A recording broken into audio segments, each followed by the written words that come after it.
melanjutkan part selanjutnya dari film Donghua yang berjudul Battle Through the Heaven. Noba mengingatkan sekali lagi ya bahwa konten ini full spoiler. Tanpa lama-lama lagi, yuk langsung aja kita masuk ke isi ceritanya.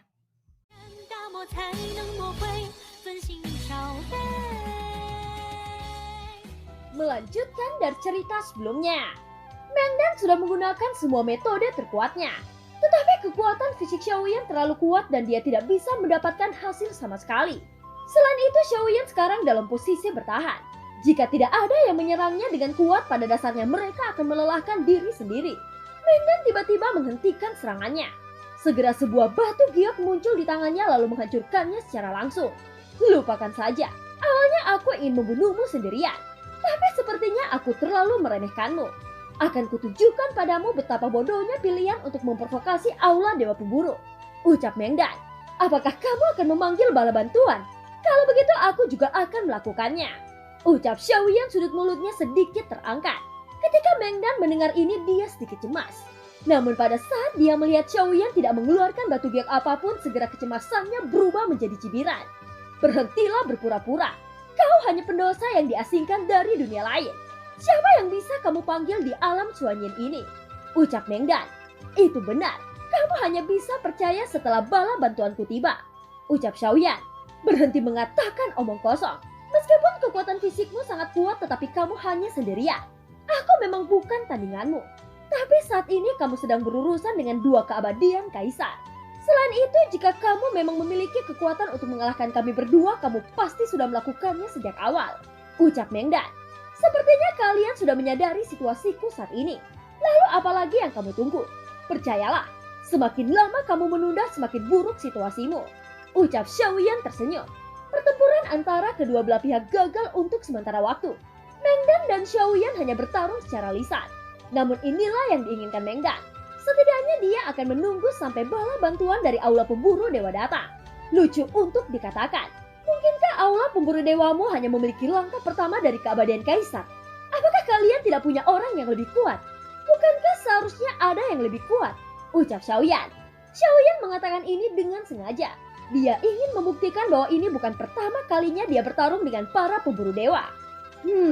Meskipun kamu mempunyai tubuh keabadian fisik, tapi aula pemburu dewa tidak perlu mengerahkan langkah kedua dari keabadian kaisar untuk membunuhmu. Ucap Mengdan. Artinya bala bantuan yang kamu panggil masih merupakan langkah pertama keabadian kaisar. Ucap Xiaoyan tersenyum ketika mendengar itu. Dan Mengdan akhirnya menyadari bahwa kata-kata Xiaoyan barusan hanya mencoba untuk menipunya. Wajah Mengdan tiba-tiba menjadi sangat jelek. Tanpa diduga dalam percakapan singkat tersebut, Xiaoyan juga berusaha menangkap beberapa informasi dari kata-katanya. Sejujurnya bahkan jika aku ingin pergi dari sini, tak satu pun dari kalian yang dapat menghentikanku. Ucap Xiaoyan. Kalimat ini langsung mengenai mental Mengdan. Memang benar seperti yang dikatakan Xiaoyan. Selama Xiaoyan ingin pergi dari sini, dia pasti bisa melarikan diri dengan mudah. Tapi Xiaoyan memilih untuk melawan mereka. Mungkinkah dia benar-benar memiliki bala bantuan di belakangnya? Ucap dalam hati Wuzan dan Mengdan serempak. Tapi mereka tidak menunjukkan keterkejutannya di permukaan. Lagi pula untuk orang kuat di level ini, fluktuasi emosi sekecil apapun dapat ditangkap oleh musuh. Serang dia! Teriak Mengdan dan Wuzan dengan keras. Mereka takut seperti yang dikatakan Xiaoyan. Oleh karena itu sebelum bala bantuannya tiba, setidaknya mereka mencoba untuk mengalahkan Xiaoyan. Namun tidak peduli teknik apa yang digunakan oleh Wuzan dan Mengdan, mereka tidak bisa menyebabkan kerusakan destruktif pada Xiaoyan yang memiliki tubuh keabadian fisik. Dengan cara ini, kebuntuan dalam pertarungan panjang terus berlanjut dalam waktu yang tidak diketahui. Setelah beberapa saat, Xiaoyan yang selalu dalam posisi bertahan mengubah posisinya menjadi menyerang. Sosoknya bergegas menuju Mengdan terlebih dahulu. Pertarungan sengit antara kedua belah pihak telah berlangsung untuk waktu yang lama. Dahi Mengdan sudah ditutupi oleh keringat dingin. Itu karena dia menyadari bahwa kekuatan Xiaoyan tampak tidak melemah setelah waktu yang lama. Bahkan wajah Xiaoyan masih seperti pertama kali mereka bertarung. Mengdan hanya bisa merasakan jantungnya berdetak lebih cepat. Dalam hal ini Mengdan hanya bisa mengorbankan harta pertahanannya lagi. Dia langsung mengayunkan tangannya dan sebuah payung bulu besi hitam muncul di tangannya. Tinju Xiaoyan mengenai payung itu dan suara rendah langsung bergema di sekitar. Payung besi hitam berputar dengan cepat. Dengan cara inilah kekuatan dari tinju Xiaoyan bisa dihilangkan. Melihat adegan ini, tubuh Xiaoyan bukannya terus menyerang Mengdan, tetapi malah menyeringai dan mundur ke belakang. Setelah mundur cukup jauh, Xiaoyan menatap keduanya dan sebuah senyum aneh muncul di sudut mulutnya. Tunggu dulu, bala bantuanku sudah tiba, ucap Xiaoyan.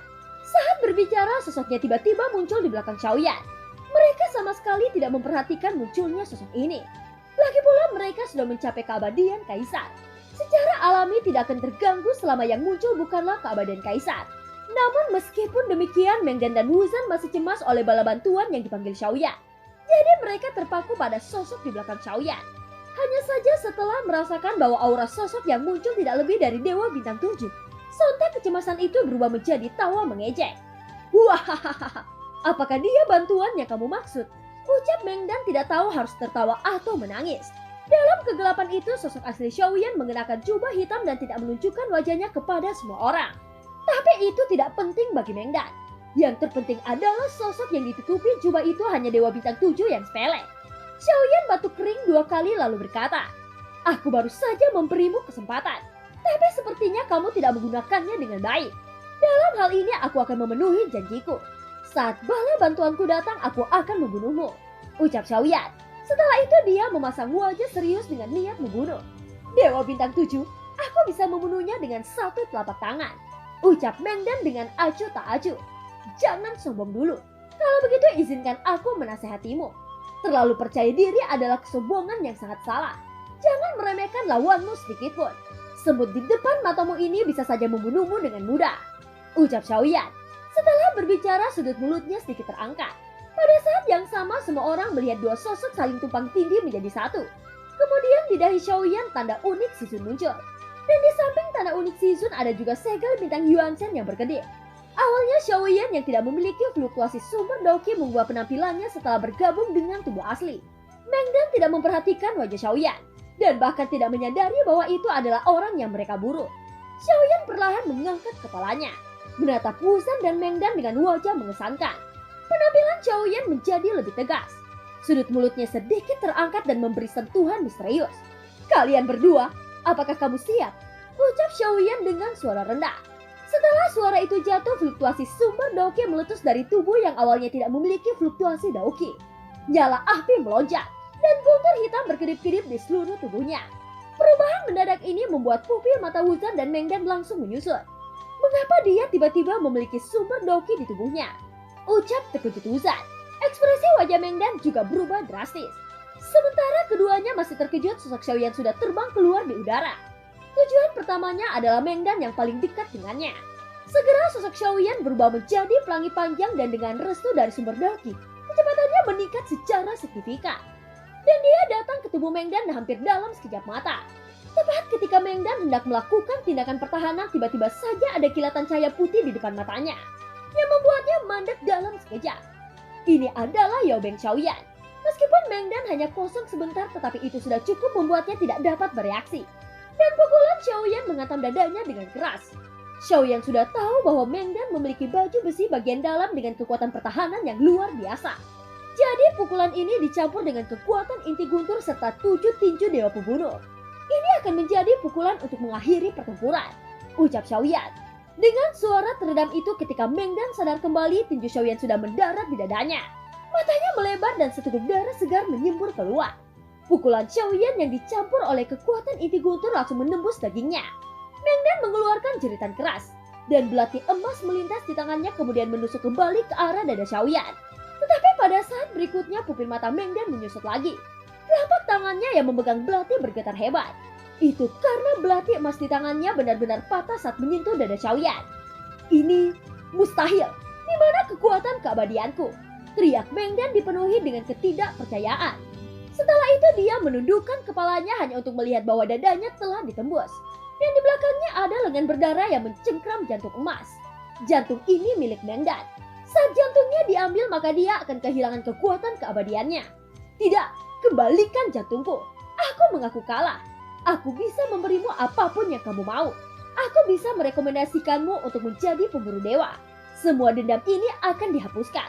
Ucap Mengdan berteriak dengan suara serak. Sudah terlambat untuk mengakui kekalahan sekarang, ucap Xiaoyan. Setelah suara Xiaoyan jatuh, kelima jarinya tiba-tiba mengerahkan kekuatan, menghancurkan jantungnya dengan keras. Xiaoyan menarik lengannya keluar dari dada Mengdan. dan nyala api melonjak membersihkan noda darah di tangannya. Setelah itu Xiaoyan melihat setetes esensi darah emas di telapak tangannya. Selain 2 tetes esensi darah yang dia peroleh dari Feng Tuo dan Tai Tong, saat ini dia memiliki 3 tetes darah abadi. Xiaoyan membalik telapak tangannya. Sebuah botol batu giok yang berisi 2 tetes esensi darah muncul. Pupil mata Mengdan menyusut tajam. Baru kemudian dia menyadari bahwa Xiaoyan telah membunuh lebih dari 1 makhluk keabadian kaisar. Terima kasih untuk esensi darah ketiganya, ucap Xiaoyan sambil tersenyum. Lalu memasukkan esensi darah Mengdan ke dalam botol batu giok. Mengdan meraung marah. Dia bergegas menuju Xiaoyan seperti orang gila. Namun dia yang kehilangan kekuatan keabadiannya tidak lagi menjadi ancaman. Xiaoyan menatap Mengdan dengan mata dingin dan menendangnya dengan keras. Tendangan yang berisi kekuatan besar itu langsung mematahkan tulang-tulang Mengdan. Jangan bunuh aku dari Aula Pemburu Dewa. Jika kamu membunuhku, kamu tidak akan berdamai, ucap Mengdan menjadi sangat putus asa. Xiaoyan mengabaikannya. Dia terus mengambil langkah ke depan untuk mendekatinya. Sebelum Mengdan dapat membuka mulutnya lagi, penguasa Suan Xiaoyan langsung memotong kepalanya. Pada saat yang sama, gumpalan api hitam melonjak keluar dari ujung jari Xiaoyan. Itu dilemparkan membakar semua tubuh serta kepala Mengdan menjadi abu terbang. Setelah tubuhnya dimusnahkan, jiwa Mengdan terbang keluar kemudian bergegas menuju Wuzan. Dia berharap Wuzan bisa menyelamatkan hidupnya. Namun jiwanya langsung berhenti di udara ketika masih beberapa meter jauhnya. Saat ini Xiaoyan sudah memegang labu Dewa Bermata 9 di tangannya dan membidik jiwa Mengdan yang ingin melarikan diri itu. Tidak, aku keabadian kaisar dari pemburu dewa. Aku tidak bisa mati. Kamu tidak akan berdamai, teriak Mengdan. Raungan terakhir Mengdan berhenti setelah labu Dewa Bermata 9 menyedotnya. Adapun Wuzan wajahnya menjadi pucat ketika melihat adegan ini. Xiaoyan perlahan memutar kepalanya hanya untuk menatap Wuzan. Seluruh tubuh Wuzan benar-benar gemetar. Dia tidak berani melarikan diri. Itu karena dia tahu bahwa jika dia melarikan diri saat ini dia mungkin tidak memiliki kesempatan untuk bertahan hidup. Namun tatapan Xiaoyan berpindah lagi. Matanya tertuju pada sekelompok orang di kejauhan. Orang-orang ini tidak lain adalah para dewa Dao dari pemburu dewa yang dipimpin Mengdan. Tanpa sepatah kata pun sosok Xiaoyan terbang keluar mengabaikan Wuzan dan menuju mereka. Beberapa pemburu dewa itu membuka mulut untuk memohon belas kasihan kepada Xiaoyan. Namun sebelum mereka bisa berbicara, tebasan api guntur Xiaoyan sudah mengaum. Bahkan mereka tidak memiliki kesempatan untuk mengirim berita menggunakan selip batu giok. Suara tumpul datang dari kejauhan dan setiap suara itu membuat hati Wuzan semakin bergetar. Setelah beberapa saat, sosok Xiaoyan memegang banyak cincin penyimpanan di tangannya. Sepertinya hidup para pemburu dewa ini hanya digunakan untuk merampok. Bahkan harta dari seorang dewa Dao sangatlah kaya, ucap Xiaoyan mendecakkan lidahnya. Dengan pil energi ini ditambah yang telah ia peroleh sebelumnya, maka Xiaoyan memiliki total 300 miliar pil energi. Namun Xiaoyan tampaknya tidak puas. Itu karena dia tahu bahwa jika Senshi benar-benar berperang melawan alam Taisu, setidaknya 300 miliar pil energi masih jauh dari cukup. Oleh karena itu Xiaoyan harus mengumpulkan lebih banyak lagi setiap kali ia memiliki kesempatan. Pada saat ini setelah Xiaoyan menginventariskan apa yang dia dapatkan, dia datang ke tempat Wuzan. Kematian Mengdan benar-benar meruntuhkan garis pertahanan Wuzan. Saat ini tidak ada semangat juang di matanya. Bahkan sewaktu dia bergabung dengan Mengdan, mereka masih tidak bisa mengalahkan Xiaoyan. Dan saat ini dia hanya seorang diri. Belum lagi kekuatan Xiaoyan tiba-tiba meningkat setelah penggabungan tubuh. Hal ini membuat Wuzan mengerti bahwa jika dia terus melawan, itu tidak berbeda seperti menempatkan dirinya pada kematian. Kemarilah, ucap Xiaoyan. Sosok Wuzan sedikit bergetar. Ini pertama kalinya dia merasa takut mati setelah menjadi keabadian kaisar. Di bawah kekayaan sumber daya dari alam Suanyin telah memungkinkan banyak dewa Dao lahir. Namun untuk keabadian kaisar masih ada batasan ketat yang harus dilalui. Sehingga bisa dikatakan bahwa jumlahnya masih sangat langka. Wuzan sudah lama tidak merasakan kematian begitu dekat. Matanya bergetar. Dia tidak punya pilihan selain memilih untuk datang ke arah Xiaoyan dengan berat hati. Apakah kamu ingin hidup? Ucap Xiaoyan. Lebih dari kata ingin, ucap Wuzan mengangguk berat. Namun keabadian kaisar dan dewa Dao dari aula pemburu dewa telah mati di superstar batang surgawimu. Jika aku tidak membunuhmu sekarang, aku khawatir aula pemburu dewa akan menemukan petunjuk darimu. Sepertinya tidak ada alasan untuk membuatmu tetap hidup, ucap Xiaoyan. Aku akan segera meninggalkan superstar batang surgawi, sehingga pemburu dewa tidak akan dapat menemukanku untuk sementara waktu. Jangan khawatir tentang masalah ini. Aku tidak akan membocorkan berita apapun tentangmu, ucap Wuzan berkata dengan sungguh-sungguh. Jika kamu berada di posisiku, Apakah kamu akan percaya bahwa aku tidak akan melakukan hal yang berbeda? Ucap Xiaoyan memandang Wuzan. Wuzan menggertakkan giginya ketika mendengar ini. Jika dia adalah Xiaoyan, dia pasti tidak akan meninggalkan masalah di masa depan. Jadi dia pasti akan membunuh rumput serta akarnya di dunia ini. Tidak percaya, ucap Wuzan menggertakkan giginya. Tampak seperti meramalkan ajalnya. Xiaoyan menatap Wuzan dengan tatapan menyipit. Pada saat ini tubuh aslinya sudah dipisahkan dari avatar Yuansen. Yuansen berdiri di belakang Xiaoyan mengenakan jubah hitam untuk menutupi tubuhnya. Bintang ini masih memiliki kehidupan. Aku hanya berharap setelah kamu membunuhku, kamu tidak akan melenyapkan makhluk lain di Superstar Batang Surgawi, ucap Wuzan. Meskipun dia akan mati, tetapi dia memiliki sentuhan lega di dalam hatinya. Dia bahkan tidak memiliki keinginan untuk melawan. Ini bukan karena dia lemah, tapi dia hanya ingin menggunakan martabat terakhirnya sebagai Master Bintang. Sebagai Master Bintang, dia memiliki rasa tanggung jawab dan kesadaran.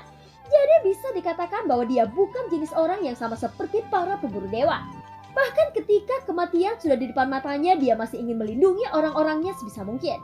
Xiaoyan memandang Wuzan dengan tatapan dalam. Xiaoyan bukanlah orang yang baik hati karena telah menyerap kekuatan bintang Superstar Batang Surgawi. Akan tetapi jika dibandingkan dengan kultivator lainnya, secara alami mereka tidak akan sebaik Xiaoyan. Xiaoyan masih mempertimbangkan kehidupan di bintang Superstar Batang Surgawi dan hanya menyerap setengah dari kekuatannya. Faktanya tindakan ini tidak akan berpengaruh terlalu besar terhadap bintang itu sendiri. Justru karena inilah Xiaoyan mencari bintang besar seperti bintang Superstar Batang Surgawi. Sebaliknya, jika itu bintang biasa dan begitu avatar Yuansen merebut kekuatan bintangnya, maka bintang itu pasti akan kehilangan kekuatannya dan berubah menjadi bintang mati. Pada saat ini Xiaoyan menatap Wuzan yang siap mati dengan kepala tertunduk. Lalu berkata perlahan, "Apakah kamu tahu jurang kutub?" ucap Xiaoyan. Wuzan sedikit terkejut. Awalnya dia berpikir bahwa Xiaoyan akan memegangnya setelah perbandingan tadi. Namun ketika dia menatap Xiaoyan, dia tidak merasakan aura pembunuh darinya. "Ya, aku mengetahuinya," ucap Wuzan mengangguk. "Berapa banyak yang kamu ketahui?" tanya Xiaoyan. Namun Wuzan segera menggertakkan giginya, memandang Xiaoyan dan berkata, "Aku sudah mengakui kekalahan dalam pertempuran ini. Kamu bisa membunuhku, tapi tidak perlu bagimu menyiksaku seperti ini." Ucap Wuzan berpikir bahwa Xiaoyan mungkin menyiksanya terlebih dahulu sebelum membunuhnya. "Jawab aku, berapa banyak yang kamu tahu tentang jurang itu?" tanya Xiaoyan memandang Wuzan dengan serius lagi. "Aku tidak mengatakan aku mengerti sepenuhnya, tetapi setidaknya aku bisa mengatakan beberapa hal kepadamu. Sangat menakutkan bagiku untuk mengatakannya. Selain itu, aku sendiri datang dari jurang kutub," ucap Wuzan. Dia sudah memutuskan untuk mati, jadi dia akan menyembunyikan apa yang ingin dia sembunyikan. Di sisi lain, Xiaoyan sedikit terkejut. Dia tidak tahu bahwa ada makhluk hidup yang berhasil keluar dari tempat terlarang seperti jurang kutub. Tidak heran temperamen Wuzan seperti ini. Lingkungan yang kejam dari tempat itu membuat mereka berpikir dengan hati-hati. Dan sikap mereka bahkan lebih dingin. "Kalau begitu baiklah, aku tidak akan membunuhmu. Tetapi kamu harus menemaniku ke jurang kutub," ucap Xiaoyan. Wuzan tertegun sejenak. Dia selalu berpikir bahwa Xiaoyan akan melenyapkannya dan tidak akan mengampuni nyawanya. Namun dia tidak menyangka situasi Xiaoyan tiba-tiba berubah. "Apakah kamu akan pergi ke jurang kutub?" tanya Wuzan. Xiaoyan mengangguk sedikit. "Meskipun kekuatanmu sangat kuat, tetapi tidak sedikit makhluk keabadian kaisar yang mati di jurang kutub. Apakah ada keperluan penting untukmu pergi ke sana?" tanya Wuzan. Dia meninggalkan jurang kutub dengan susah payah. Bahkan ketika dia berhasil keluar, dia berjanji untuk tidak akan mendatangi tempat kematian itu. Xiaoyan menganggukkan kepalanya lagi, tetapi dia tidak memberitahu Wuzan tentang tujuannya. "Ya, lebih baik memiliki seseorang yang tahu jalan daripada membawa kelinci konyol itu," ucap Xiaoyan. Tetapi setelah dia selesai berbicara, dia melihat kelinci Bingyun menatapnya dengan mata marah dari kejauhan. "Apakah aku punya pilihan?" ucap Wuzan tersenyum pahit. "Tentu saja ada. Pergi bersamaku atau semua orangmu di sini akan mati termasuk dirimu sendiri," ucap Xiaoyan tersenyum tipis. Wuzan tersenyum pahit. Dia dengan bijaksana mempersembahkan esensi jiwanya kepada Xiaoyan, yang artinya dia bersedia mengikuti Xiaoyan. Xiaoyan mengambil esensi jiwanya dan langsung merasakan bahwa pemikiran Wuzan membuat orang merasa kasihan. "Bisakah kamu melepaskan mereka sekarang?" ucap Wuzan memandangi kerumunan orang di belakangnya. Pada saat ini orang-orang itu tidak berani bergerak bahkan 1 meter pun, dan keringat dingin berkumpul di dahi mereka. "Hapus ingatan mereka tentang semua kejadian di sini," ucap Xiaoyan. Wuzan mengangguk. Setelah itu dia menghapus semua ingatan para dewa Dao di sini. "Aku menyia-nyiakan banyak sumber Daoki dalam pertempuran barusan. Oleh karena itu, pil energi semua orang harus diserahkan. Ucap Xiaoyan lagi. Wuzan sedikit mengernyit ketika mendengar ini. Bukankah Xiaoyan menggunakan dokinya hanya ketika melawan Mengdan? Adapun pertarungan sebelum datangnya tubuh aslinya, dia sepenuhnya mengandalkan kekuatan fisik. Jadi di mana datangnya konsumsi yang besar itu? Namun Wuzan tidak berdaya. Dia hanya bisa mengumpulkan semua pil energi dari semua orang dan menyerahkannya kepada Xiaoyan. Tetapi orang-orang ini jauh lebih miskin daripada para pemburu dewa. Dan jumlah pil energi dari mereka hanya memiliki 5 miliar pil energi. Aku penasaran, apakah tubuh keabadian fisik juga membutuhkan pil energi? Ucap Wuzan benar-benar merasa aneh pada Xiaoyan. Xiaoyan terbatuk 2 kali saat mendengar kata-kata itu, lalu menggaruk kepalanya dan berkata, sebagai perampok sejati perlukah untuk mengatakan alasannya? Kamu juga harus menyerahkan milikmu. Ucap Xiaoyan. Wuzan membeku di tempat, dan akhirnya menatap Xiaoyan dengan mata yang sangat aneh. Mereka sudah menjadi keabadian kaisar. Mengapa dia masih melakukan hal semacam ini? Itu benar-benar membuat Wuzan berpikir 2 kali dan tidak bisa mengetahuinya. Wuzan mengeluarkan semua pil energinya sendiri, tetapi hanya ada 10 miliar di tangannya. Kalian benar-benar miskin, ucap Xiaoyan berkata tanpa sadar. Wuzan menatap Xiaoyan dengan marah. Dia telah dirampok habis-habisan tetapi masih dihina miskin. Kapan kamu pergi? Ucap Wuzan. Tunggu sebentar, ucap Xiaoyan. Tunggu sebentar? Apa yang kamu tunggu? Tanya Wuzan. Bukankah Mengdan tadi sudah memanggil bala bantuan? Bagiku datangnya mereka tidak berbeda seperti datangnya harta. Kamu harus belajar dengan giat dan tidak menyia-nyiakan sumber daya. Ucap Xiaoyan mengajari Wuzan dengan serius. Segera sepasang mata Wuzan yang penuh kebencian itu menatap Xiaoyan. Dia benar-benar tidak tahu harus berkata apa. Ini juga pertama kalinya Wuzan bertemu dengan makhluk keabadian kaisar yang begitu aneh. Jika kamu melakukan ini, kamu pasti akan membuat marah Aula Pemburu Dewa. Sejauh yang aku tahu, Aula Pemburu Dewa memiliki keabadian kaisar langkah kedua atau bahkan langkah ketiga. Begitu mereka bergerak, aku khawatir tidak ada harta yang kamu peroleh. Sebaliknya mereka yang memperoleh nyawamu. Ucap Wuzan. Lagi pula dia sangat bingung dengan perilaku Xiaoyan. Di alam Suanyin ini semua orang takut pada Aula Pemburu Dewa. Bahkan orang kuat di ranah keabadian kaisar tidak akan dengan mudah memprovokasi Aula Pemburu Dewa. Kadang-kadang kamu perlu belajar untuk mengambil makanan dari mulut harimau. Percayalah, hasilnya tidak akan sederhana. Ucap Xiaoyan tersenyum ringan. Sulit berbicara denganmu. Faktanya selama 3 tahun ke depan tidak ada eksistensi keabadian kaisar yang mendekati bintang ini. Haruskah kita terus menunggu di sini? Ucap Wuzan. Oh, mungkinkah dia membohongiku dengan memanggil bala bantuan? Ucap Xiaoyan mengangkat alisnya. Seharusnya tidak. Hanya saja jaraknya terlalu jauh dan membutuhkan waktu lama bagi mereka untuk tiba ke sini. Ucap Wuzan segera melambaikan tangannya. Karena itu masalahnya maka aku tidak akan tinggal lebih lama lagi. Lagi pula mereka pasti punya cara untuk menemukanku. Ayo pergi. Setelah banyak penundaan waktu, saatnya pergi ke Jurang Kutub. Ucap Xiaoyan matanya menjadi serius. Tujuannya menuju Jurang Kutub masih untuk menemukan kesempatan meningkatkan kekuatannya. Hanya saja peningkatan tubuh aslinya sedikit lebih lambat. Setelah Xiaoyan mempelajari energi dunia dari Ratu Chen Xianyuan, dia benar-benar mengerti bahwa jika dia ingin menerobos kerana keabadian kaisar, akan sulit untuk mencapainya hanya dengan mengandalkan sumber energi dalam. Hanya dengan mendapatkan energi dunia mungkin Xiaoyan dapat menerobos ke tanah keabadian kaisar dalam waktu singkat. Dan film pun berakhir. Terima kasih udah dengerin Nobas sampai akhir ya. Sampai jumpa.